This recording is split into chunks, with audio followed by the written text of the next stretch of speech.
রাজিম বিসমিল্লাহির রহমানির রহিম।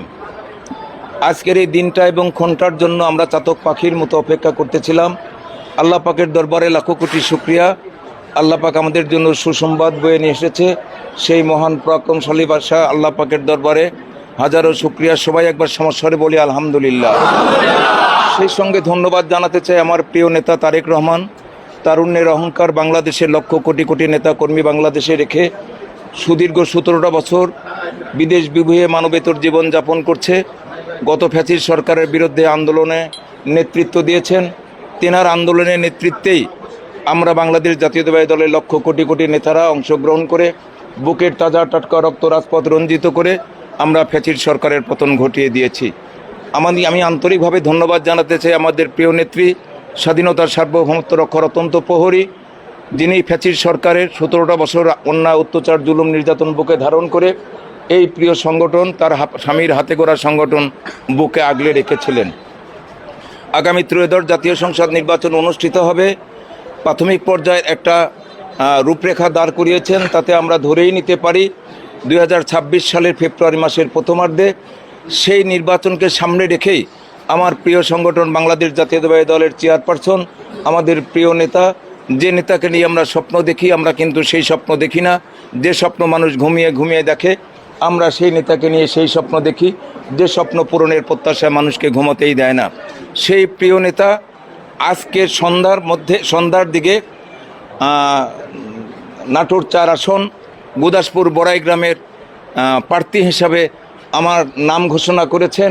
সেই প্রিয় নেতা এবং আমার প্রিয় নেত্রী বেগম খালেদা জিয়াকে আন্তরিকভাবে অন্তরের অন্তঃস্থল থেকে আন্তরিকভাবে ধন্যবাদ জানাতে চাই। নির্বাচনে আমরা মনোনয়ন পেয়েছি, তার মানেই নির্বাচনের বিজয় নয়, এটা আমাদের প্রাথমিক পর্যায়ে বিজয় হয়েছে। আমাদের প্রকৃত বিজয় হবে ত্রয়োদশ জাতীয় সংসদ নির্বাচনের মধ্য দিয়ে। আমরা 17টা বছর আন্দোলন করেছি, রক্ত দিয়েছি, শরীরের ঘাম ঝরিয়েছি, স্বাধীনতার সার্বভৌমত্ব সুরক্ষা করেছি, গণতন্ত্রকে সুপ্রতিষ্ঠিত করেছি। সেই গণতন্ত্রের শুভ সূচনা হবে আগামী ত্রয়োদশ জাতীয় সংসদ নির্বাচনের মধ্য দিয়ে। আমার এখানে অগণিত অসংখ্য নেতা কর্মীরা আছেন, যেনাদের বিগত দিনে আমার পাশে থেকে সহযোগিতা করেছিলেন, আন্দোলন সংগ্রামে সম্পৃক্ত থেকেছেন, যার কারণেই আজকে 17 বছরের আমাদের কষ্টের ফসল, শ্রমের ফসল আমার প্রিয় নেতা আজকে ঘোষণার মাধ্যমে নাটোর গুদাসপুর বড়াই গ্রামের মানুষের হাতে তুলে দিয়েছেন। উনি যেভাবে আমাদের সম্মানিত করেছেন গুদাসপুর বড়াই গ্রামবাসীকে, আমরা যদি এই ধৈর্যের সঙ্গে পথ না চলে আগামী ত্রয়োদশ জাতীয় সংসদ নির্বাচনে গুদাসপুর বড়াই গ্রামবাসী ঐক্যবদ্ধ হয়ে ধানের শীষের প্রতীকে ভোট দিয়ে যদি জয়যুক্ত না করি, তাহলে আমাদের সেই প্রদেয় সম্মানের অবমাননা করা হবে। তাই প্রিয় নেতৃবর্গের কাছে আমি সদয় দৃষ্টি আকর্ষণ করে বিনয়ের সহিত বিনম্র পরিভাষা বলতে চাই, আমার প্রিয় নেতা বলেছেন আগামী দিনের নির্বাচন হবে চ্যালেঞ্জের নির্বাচন। এই নির্বাচনে দলের সমস্ত নেতা কর্মীকে ঐক্যবদ্ধ হতে হবে। বিগত দিনে যা কিছু ভুলভ্রান্তি হয়েছে সেগুলো উপেক্ষা করে আগামী দিনে জোটভাবে সাধারণ মানুষের কাছে গিয়ে সাধারণ মানুষকে বুঝিয়ে আমরা আগামী ত্রয়োদশ জাতীয় সংসদ নির্বাচনে সাধারণ মানুষের মন জয় করে ধানের শীষের প্রতীকে ভোট দিয়ে আগামী ত্রয়োদশ জাতীয় সংসদ নির্বাচনে ধানের শীষের প্রতীকে ভোট দিয়ে নাটোর 4 আসন বিজয়ী করে আমাদের প্রিয় নেতা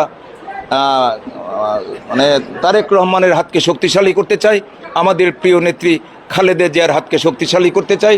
সংখ্যাগরিষ্ঠ আসন নিয়ে আমরা বাংলাদেশে আগামী ত্রয়োদশ জাতীয় সংসদ নির্বাচনে বিএনপিকে ক্ষমতার মসনদে বসিয়ে আগামী 5টা বছর বিএনপি নেতৃত্বাধীন বাংলাদেশ পরিচালিত হবে। এটা আমাদের আশা, এটা আমাদের প্রত্যাশা। আমাদের 17 বছরের শ্রমের ফসল আমাদের ঘরে তুলতে হবে। এই জায়গায় আমাদের ঐক্য ছাড়া আর বিকল্প কোনো রাস্তা নেই।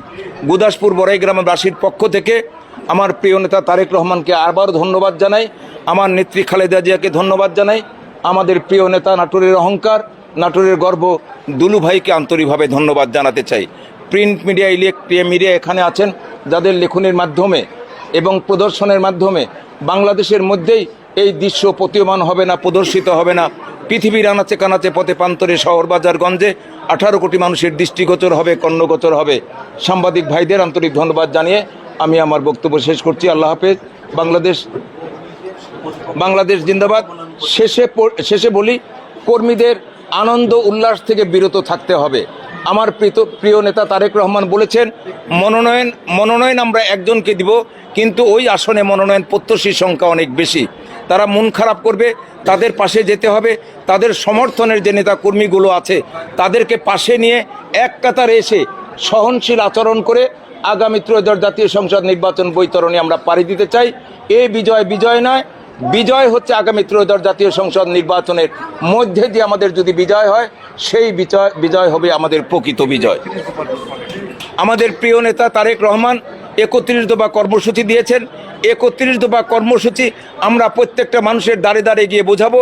31 দফা কর্মসূচির মধ্যে বাংলাদেশকে বিনির্মাণ করার জন্য, বাংলাদেশের মানুষের ভাগ্যের পরিবর্তন ঘটানোর জন্য, গণতন্ত্র সুপ্রতিষ্ঠিত করার জন্য, স্বাধীনতার সার্বভৌমত্ব সারা জীবনের জন্য সুরক্ষিত করার জন্য সবগুলো বিস্তারিত 31 দফা কর্মসূচির ভিতরে আছে। আমরা কোনো দল মত না, সাধারণ মানুষের মাঝখানে এই 31 দফা আমাদের প্রিয় নেতার প্রদেয় 31 দফা কর্মসূচি অবহিত করে আমাদের কাতারে নিয়ে এসে আগামী দিনে ত্রয়োদশ জাতীয় সংসদ নির্বাচনে আমরা নির্বাচনী বৈতরণী পাড়ি দিতে চাই। খোদা হাফেজ। বাংলাদেশ জিন্দাবাদ, বাংলাদেশ জাতীয়তাবাদী দল জিন্দাবাদ।